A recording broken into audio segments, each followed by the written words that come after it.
Yun, good morning po ulit mga sir, ma'am. Today po is June 6, 2026. May client po ulit ako ngayon. Mga na-tripping ko na po ito sa Pasinaya Homes. Yung isa client na agent ko, yung isa po client ko mismo. Bali ngayon po sila mag-fill up na reservation form tapos magbibigay ng 10k. Yung isa naman, nakapagbigay na po yung 10k before tsaka requirements. Bali meron lang kulang na requirements. Kailangan lang maipasa para complete na po siya.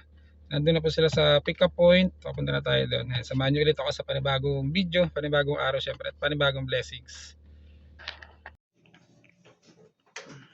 Yan, kakarating lang namin ng office namin. Sila mo. Yung isang client, papunta pa lang. Andiyan yung pangalan niya?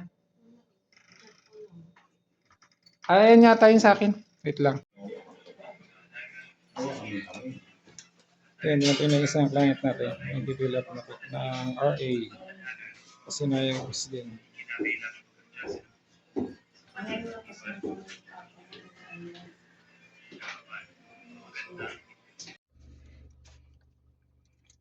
Ayan, kakabalik ko lang dito sa office. Sinatid ko yung isang client ko na galing from Manila. Nagpasa lang kasi sila ng kulang na requirements. Tapos may kulang na fill up. Kasi okay na. Kaya hinatid ko na agad sila. Para makauwi na rin kasi galing pa silang Manila. Balik tayo dito sa office kasi yung isang client ko nag-fill up pa. Kasi kasuhin naman natin. Yan, tapos sila mag-fill up. Nakapagbigay na rin ng 10k. I-picture ko na sila. Tapos uwi na.